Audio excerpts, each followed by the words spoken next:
Bubs, we are 2 games into the Raimi-verse of the Spider-Man video games, and as fun as it is to explore those movie tie-in worlds, we are going to take a major left turn for a second because there was a game before Spider-Man 3, and that was Ultimate Spider-Man. I can't tell you how important this game is to me, especially in today's time. Ultimate Spider-Man is my favorite comic adaptation of our wall crawler, and being able to delve into the cel-shaded comic strip representation of this amazing comic is a dream come true. If you haven't read any of the Ultimate Spider-Man comics, I highly recommend you should. Today, we are going to be swinging down memory lane and reviewing Ultimate Spider-Man in preparation for Marvel's Spider-Man 2. Be sure to hit a like on the video and subscribe to the channel so you don't miss out on videos like this in the future. Let's go over a little history of the game and the comic as well. Ultimate Spider-Man was written by Brian Michael Bendis and drawn by Mark Bagley, which is by far my favorite Spider-Man artist. The comic was released in 2000, and the Ultimate Universe is supposed to be Marvel's modern take on our beloved superheroes. With the success of Spider-Man 2, I'm assuming Activision wanted to make more of that chunky change and needed another Spider-Man game, but there was a little problem here. There wasn't a Spider-Man 3 movie released yet. What were they going to do? Never fear, Activision always finds a way to release a Spider-Man game every year, so they looked into another popular Spidey medium, and that was the Ultimate Spider-Man comic book. What's cool about this game is the original writer reworking his original story into this game, and it's even said that the video game version is the actual canon storyline when it pertains to the black suit. I highly disagree, but that's just me. Bendis was able to rework the black suit story he created in the comics and make it work in this video game, and I find that really cool. Doing that, though, led to many inconsistencies with the comic timeline, which I'm not going to call out on because I highly recommend you read the comic and find out for yourself. Sean Arquette is the voice actor for Peter Parker in this game, and I truly believe he is in my top 3 of voice actors for Spider-Man. When I hear his voice, I instantly see Ultimate Comics Peter. I don't know why. I played this game before I read the comics, and even when I started reading the comics, I read it in Sean Arquette's voice because it just sounds so iconic. He sounds like young Peter Parker. I love it. Before we discuss the story, I'm going to list a fun fact here for you, and there was actually an Ultimate Spider-Man 2 in talks and had an official piece of concept art showing Spider-Man confronted by the Green Goblin. What makes it even cooler is the game being set in the winter, which we didn't see until Miles Morales' Spider-Man in 2020. I love this aesthetic of Spider-Man in wintertime. Something about New York covered in snow makes me so happy. I don't know guys, I'm weird, okay? Now the story for the Ultimate Spider-Man game is fun, and we're finally back to the comic booky style storytelling. It's not as over the top as Neversoft's Spider-Man, but it is still awesome. The story starts off with no bullshit, it all begins with the bite, but then it leads to the kid in tights saving everyone. Peter states that he reunited with his childhood friend Eddie Brock and learns their parents were working on something evolutionary. Eddie takes Pete to a lab and shows him this black substance. What the heck is this? Our inheritance. Oh, okay. The suit was created by their parents as a means to cure cancer, but when they signed a contract to the wrong company, it was taken and used for other means. Peter breaks into this lab to take back his and Eddie's father's work, but when he grabbed the work inside the locker, what was inside climbed out and engulfed Peter. The suit consumed the likeness of Spider-Man and morphed into the black suit we know and love. At first, it feels good, but the more Peter wore it, the more hungry the suit became. I didn't think suits did that, but apparently it does. It wouldn't stop feeding off of Peter's life force, and he escaped before it was too late. And it doesn't really explain how Eddie found out about Peter being Spider-Man or anything, but he does grab the remaining symbiote, and it all goes downhill from there. Our fathers died to create me, and now you will too. From the moment you take the controls of Peter, it is badass and one of my favorite set pieces in Spider-Man games.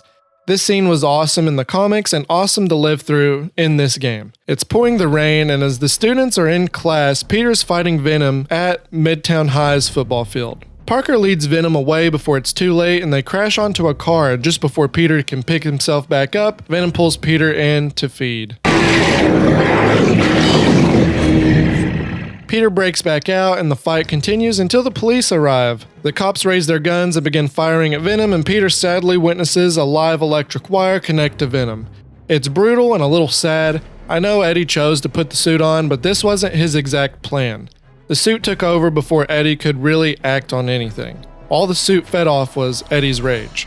This section was an amazing opening. I loved each little bit, and it really throws you into the chaos. The only issue I had with this opening was the sudden flash forward to 3 months later. I would have appreciated some narration of Peter's thoughts on the whole ordeal, but the more you play the game, the more you'll find that it's more of a companion piece to the comics. I can see some people thinking that as a ripoff, but I don't. 3 months later, you see Peter and his girlfriend Mary Jane walking after school. Peter needs his suit, but MJ is sewing it back up. You'll learn in the Ultimate Comics story, and even Spider-Man comics in general, that the wall crawler gets a lot of rips in his suit and constantly needs it to be repaired. Your next stop is to stop by the house to get your web shooters. Something about playing a Spider-Man game without the costume feels amazing to me. I love how he just quickly jumps and crawls around while people are obliviously continuing with their day-to-day lives. You hear a bank robbery attempt, so once you grab your shooters, you thwip your way to MJ to grab your suit. Peter finds MJ and one of the best lines in the game appears. Ta-da! You scared me. You done with my butt? Hole yet? Peter swings into action and encounters our boy Shocker. I'm not really a fan of the Ultimate Comics design of the Shocker, but the way the Shocker is handled in these comics is hilariously perfect. He is a joke and it cracks me up. This MFer keeps breaking out of jail to do the same crap, and he's not even a boss in the game. He's a simple thug you fight like everyone else in the random crime activities.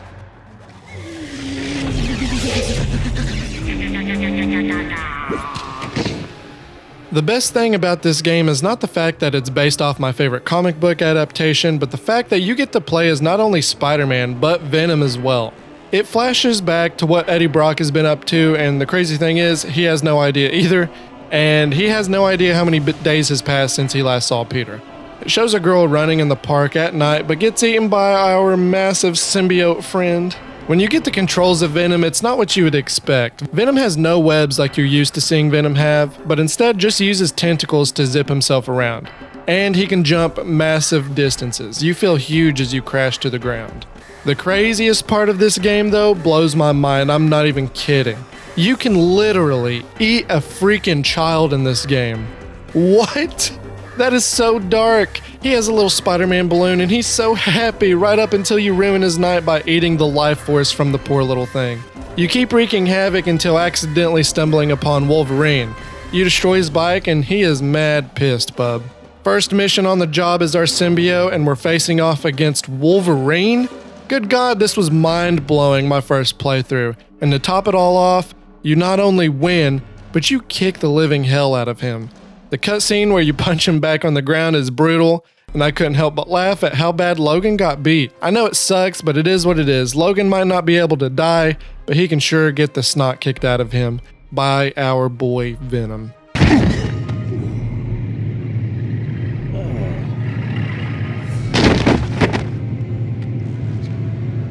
It kicks back over to Peter as he's trying to peacefully study for a test, but MJ reminds him of the hornhead himself, Rhino, and says he's on the loose again. He needs to study, but he knows he has to do something about it. Plus, MJ stays on his ass until he gets the move on anyways. Queens is getting destroyed as the Rhino is going block to block on a rampage. People are injured, and as Spidey is trying to catch up, he has to save the civilians as well. This design of the Rhino is by far my favorite. I don't know why, I just love the mechanized Rhino suit. It is perfect in the Ultimate Spider-Man comics. I love this scene as well. Hey you! Is that a rhinoceros horn or you just have a beetle? Let's see. I am so scared I can't even finish my lame joke.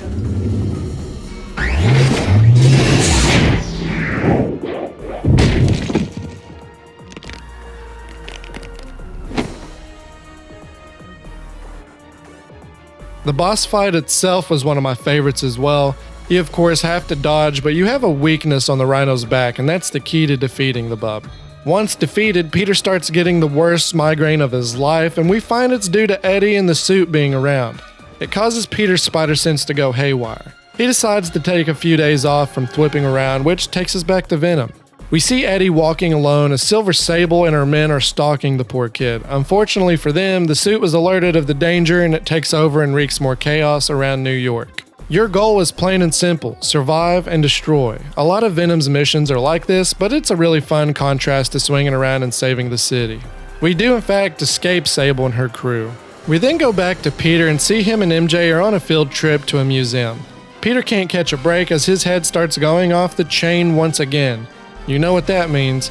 Eddie's nearby and Eddie knows he is close as well. They both suit up and crawl to the top of the museum, and Peter's surprised to see Eddie, and I honestly believe he's happy.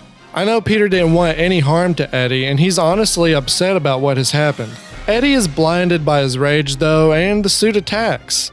This mission can be really difficult. It's fast-paced and you only have so much time before you end up dying. Your health is continuously draining the whole fight on top of getting hit by Venom, and that's due just to the suit messing with Peter's spider sense. I don't think he's actually dying, but I think his head is starting to hurt so much he passes out. You know what I mean? You have to dodge as much as you can and get your hits in, and then jump back, that way you're a little bit further away from him. Spider-Man knocks Venom off the building, and as he makes it down himself, he sees Silver Sable and her men capture Venom themselves. Peter's honestly confused and agitated at the lack of information going around, but he's left with no choice but to let it go. Peter and MJ are down in Peter's basement talking about the altercation, and as Peter is explaining the symbiote, he pokes his finger to look at his blood. And he found some issues, of course, as particles of the symbiote is swimming around. Or at least that's what I believe is going on. It doesn't really explain, but I'll put my bottom dollar on that. Then we can see Eddie waking up in this containment cell. Trask Industries is wanting to run some experiments on Brock and the suit to see how well it operates, and uses Electro to do the job. Now this has to be one of my favorite missions of the game, and one of my favorite iterations of Electro. You chase Electro all throughout New York until stopping at Times Square. Spider-Man jumps in to intervene but gets knocked out. It excites Electro to his core and he tries everything he can to fry the bug, but Venom jumps in to save Peter himself. Or themself. We'll go with themself. The whole fight is fun. You have to dodge incoming electric blasts while throwing cars to knock Electro out of the air. Once his health is too low, he charges himself into pure energy, and the only way to stop him from regenerating health is to destroy the electric billboards throughout Times Square. We defeat Electro, and just before Venom can have Spidey for themselves, Nick Fury and S.H.I.E.L.D. jumps in to save the day. Not exactly. Venom does get away, but Peter's alive for a little bit longer at least. Once Parker wakes up though, he is furious of all the drama going down. And I don't blame him. He flips his lid at Fury and swings off. It cuts 200 miles off the coast of New York as we see a battleship owned by S.H.I.E.L.D. S.H.I.E.L.D. agents suddenly get mowed down by a mysterious figure in what seems to be an Iron Man-like suit. It's not Iron Man though, but I don't want to spoil it just yet.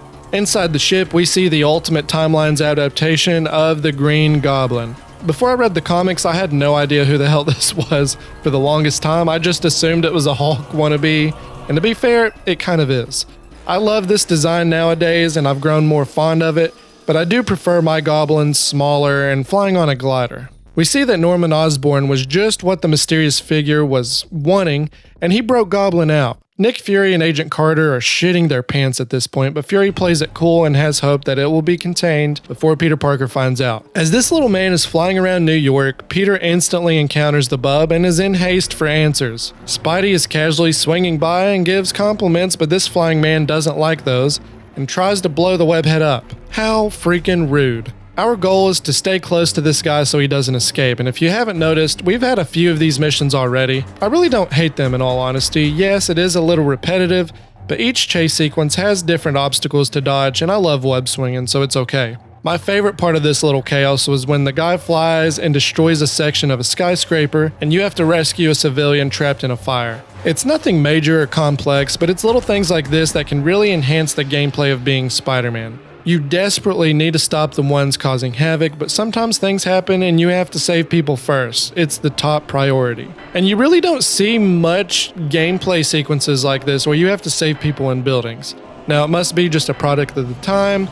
Maybe it took a lot of processing power to do that, where you go from being outside to indoors to saving someone and back outside. I mean, this is a PlayStation 2 and GameCube game after all, but you know, it's awesome that they added this in the game. The figure makes a quick stop to pick up something in a lab, and it's none other than the Sandman serum.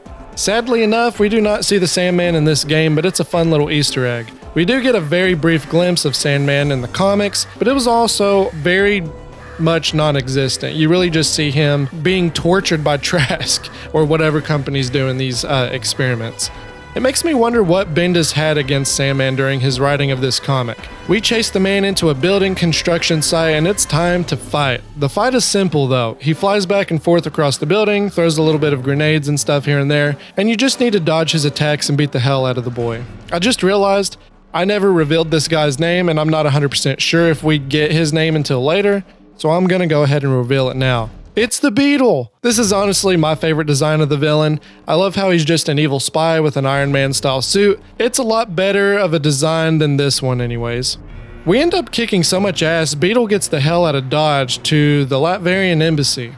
We don't worry about that as of now. We cut over to Eddie Brock and Trask Industries.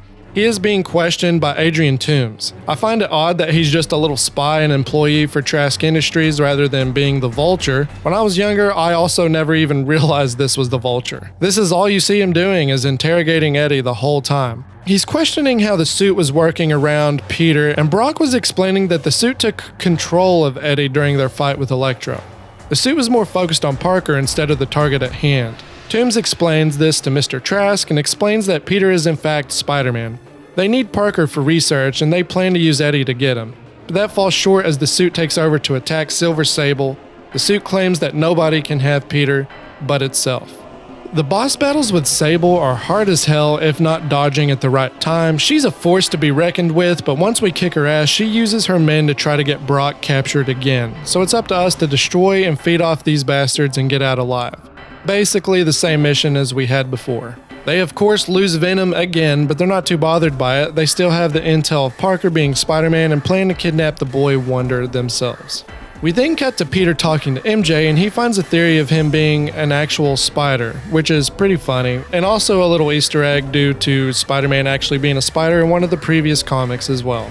Things cut short on his little research on the Beetle's plans when Fury meets him at the rooftop of the Bugle to tell him to stay away from what's going on there. Of course it pisses off Peter and he storms off, and Nick Fury knows he's going to do the exact opposite of what he was told to do. I love Peter and Nick Fury's relationship in this game and in the comics. Fury can see just how special Peter is and can see how much good he can do. But Parker is young and looked down upon as a child. Granted, he is a child. He's only like 15 years old, and he makes plenty of mistakes while doing the right thing. But if he didn't do anything at all, it could always be much worse. He swings over to the embassy to see what's up and encounters the Goblin. It's very underwhelming though in the game, and that's a negative for me. The Green Goblin in the Ultimate Spider-Man story is not just another enemy. He's the enemy for Peter, and in the game he's just the side boss that you encounter. It doesn't really explain how important the Goblin is in this world, and it's a shame. I keep bringing up the comics because the comics are so good. Be sure to read them when given the chance. We have to chase the Goblin around the city just like the other missions until we have to fight him. His battle is cool due to all the dodging we have to do from all the fire. The Goblin gets so hot he can use his heat to create fireballs, and it's pretty sweet. You have to wait on the fire to burn out just to take the opportunity to fight. His abilities do get a little bit more complex as the fight continues to stage 2 in the office building, where he not only throws fire at you, but he can jump and try to smash on top of you while causing explosions. Overall though, this boss battle is quite simple, but it's fun. After we defeat Osborn, Agent Carter tries to clean up the mess, and Peter is sure to point out all the hard work he did instead of S.H.I.E.L.D. He leaves and we switch over to Venom, encountering the Beetle. It's the same song and dance with him. We have to chase him around the city into a warehouse that was definitely used as a trap for the Beetle's gang.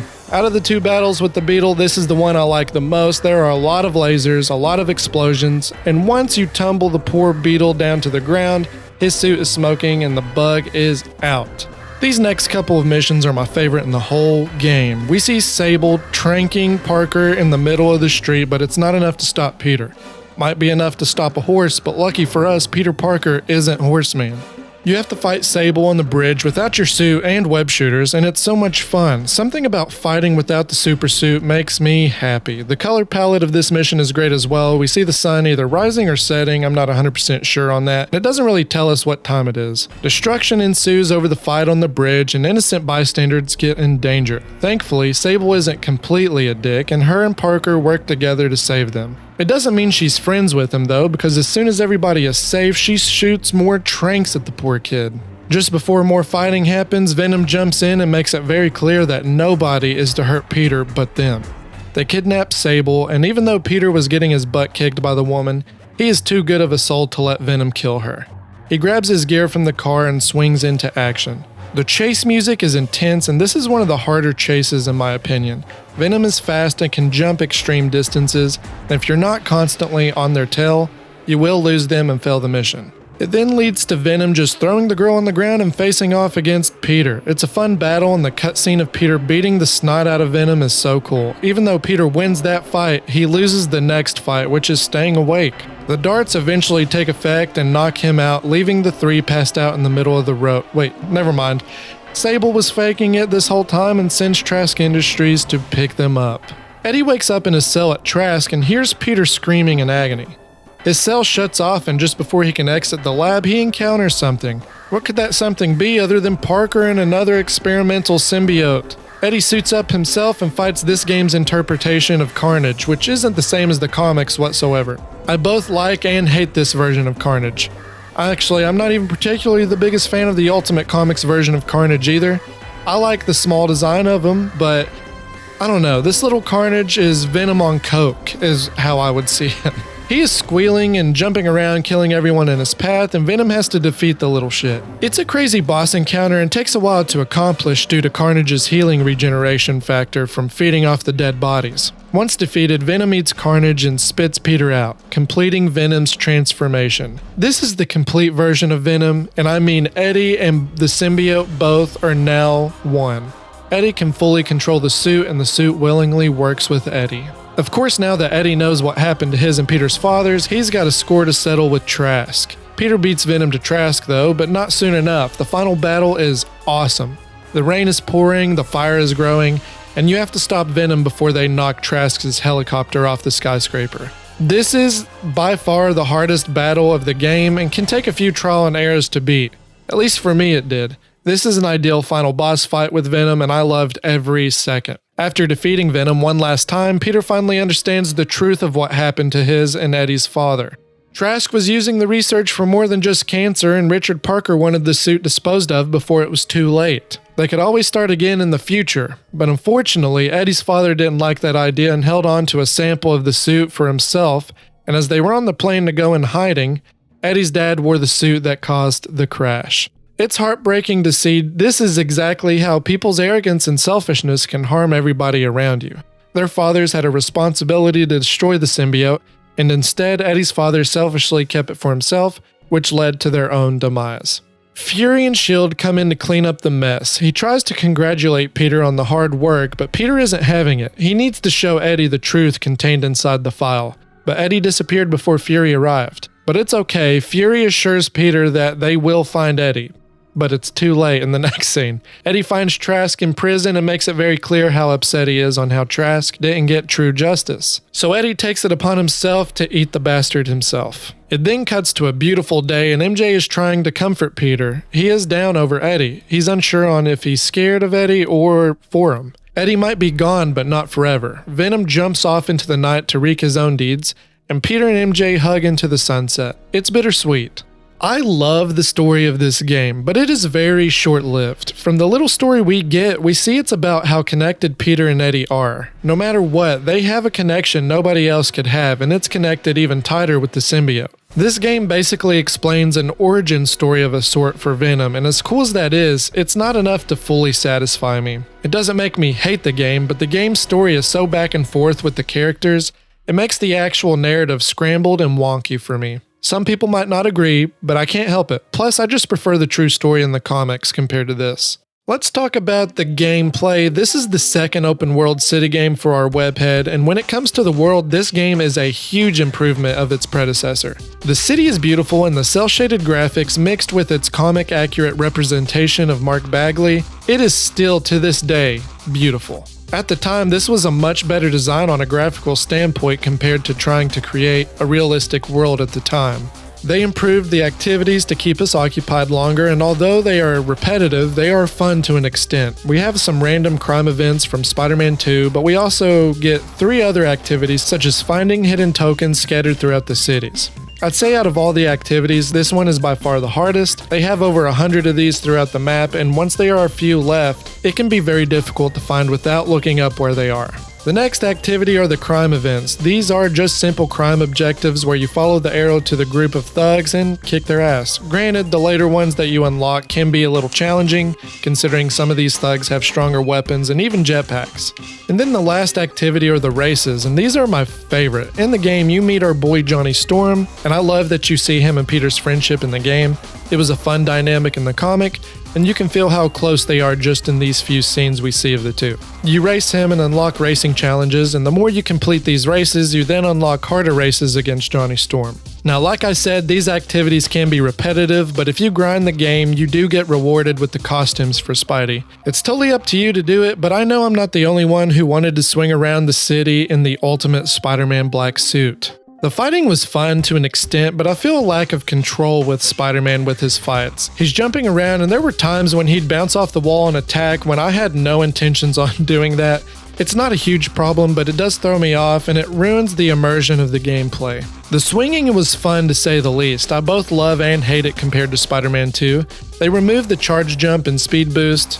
Well, they didn't remove the speed boost entirely, but it surely didn't feel as crazy as Spider-Man 2. The animations were good though, and some of my favorite animations in the web swinging games. And let's not forget about the ability to freely roam around the city as Venom. I love they gave us this option, and with that you can destroy everything to your heart's intent. But be wary, the more destruction you cause, the more of a threat level you gain, almost like Grand Theft Auto with the stars.